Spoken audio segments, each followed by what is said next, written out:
Livre de l'Apocalypse, chapitre 12. Un grand signe parut dans le ciel. Une femme enveloppée du soleil, la lune sous ses pieds, et une couronne de 12 étoiles sur sa tête. Elle était enceinte, et elle criait, étant en travail et dans les douleurs de l'enfantement. Un autre signe parut encore dans le ciel, et voici c'était un grand dragon rouge, ayant 7 têtes et 10 cornes, et sur ces 7 têtes 7 diadèmes. Sa queue entraînait le tiers des étoiles du ciel et les jetait sur la terre. Le dragon se tint devant la femme qui allait enfanter, afin de dévorer son enfant lorsqu'elle aurait enfanté. Elle enfanta un fils qui doit paître toutes les nations avec une verge de fer. Et son enfant fut enlevé vers Dieu et vers son trône. Et la femme s'enfuit dans le désert, où elle avait un lieu préparé par Dieu, afin qu'elle y fût nourrie pendant 1260 jours. Et il y eut guerre dans le ciel. Michel et ses anges combattirent contre le dragon. Et le dragon et ses anges combattirent. Mais ils ne furent pas les plus forts, et leur place ne fut plus trouvée dans le ciel. Et il fut précipité, le grand dragon, le serpent ancien, appelé le diable et Satan, celui qui séduit toute la terre. Il fut précipité sur la terre, et ses anges furent précipités avec lui. Et j'entendis dans le ciel une voix forte qui disait : Maintenant le salut est arrivé, et la puissance et le règne de notre Dieu et l'autorité de son Christ. Car il a été précipité, l'accusateur de nos frères, celui qui les accusait devant notre Dieu jour et nuit. Ils l'ont vaincu à cause du sang de l'agneau et à cause de la parole de leur témoignage, et ils n'ont pas aimé leur vie jusqu'à craindre la mort. C'est pourquoi réjouissez-vous, cieux, et vous qui habitez dans les cieux. Malheur à la terre et à la mer, car le diable est descendu vers vous, animé d'une grande colère, sachant qu'il en a pour peu de temps. Quand le dragon vit qu'il avait été précipité sur la terre, il poursuivit la femme qui avait enfanté l'enfant mâle. Et les 2 ailes du grand aigle furent données à la femme, afin qu'elle s'envolât au désert, vers son lieu, où elle est nourrie un temps, des temps et la moitié d'un temps, loin de la face du serpent. Et de sa bouche, le serpent lança de l'eau comme un fleuve derrière la femme, afin de l'entraîner par le fleuve.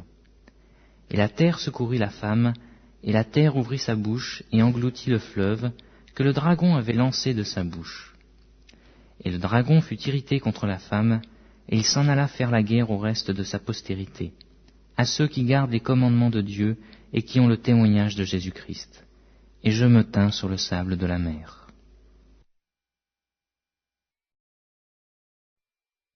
Livre de l'Apocalypse, chapitre 13. Puis je vis de monter de la mer une bête qui avait 10 cornes et 7 têtes, et sur ses cornes 10 diadèmes, et sur ses têtes des noms de blasphème.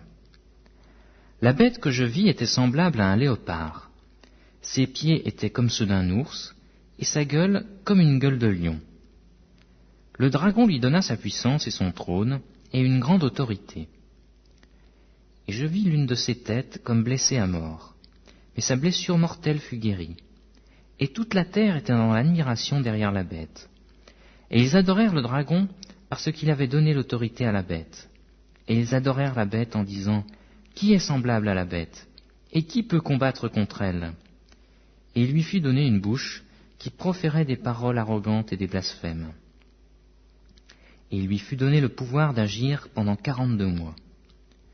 Et elle ouvrit sa bouche pour proférer des blasphèmes contre Dieu, pour blasphémer son nom et son tabernacle, et ceux qui habitent dans le ciel. Et il lui fut donné de faire la guerre aux saints et de les vaincre. Et il lui fut donné autorité sur toute tribu, tout peuple, toute langue et toute nation. Et tous les habitants de la terre l'adoreront, ceux dont le nom n'a pas été écrit dès la fondation du monde dans le livre de vie de l'agneau, qui a été immolé. Si quelqu'un a des oreilles, qu'il entende. Si quelqu'un mène en captivité, il ira en captivité. Si quelqu'un tue par l'épée, il faut qu'il soit tué par l'épée. C'est ici la persévérance et la foi des saints. Puis, je vis monter de la terre une autre bête, qui avait 2 cornes semblables à celles d'un agneau, et qui parlait comme un dragon. Elle exerçait toute l'autorité de la première bête en sa présence, Et elle faisait que la terre et ses habitants adoraient la première bête dont la blessure mortelle avait été guérie. Elle opérait de grands prodiges, même jusqu'à faire descendre du feu du ciel sur la terre, à la vue des hommes. Et elle séduisait les habitants de la terre par les prodiges qui lui étaient donnés d'opérer en présence de la bête, disant aux habitants de la terre de faire une image à la bête qui avait la blessure de l'épée et qui vivait. Et il lui fut donné d'animer l'image de la bête, afin que l'image de la bête parlât, et qu'elle fit que tous ceux qui n'adoreraient pas l'image de la bête fussent tués.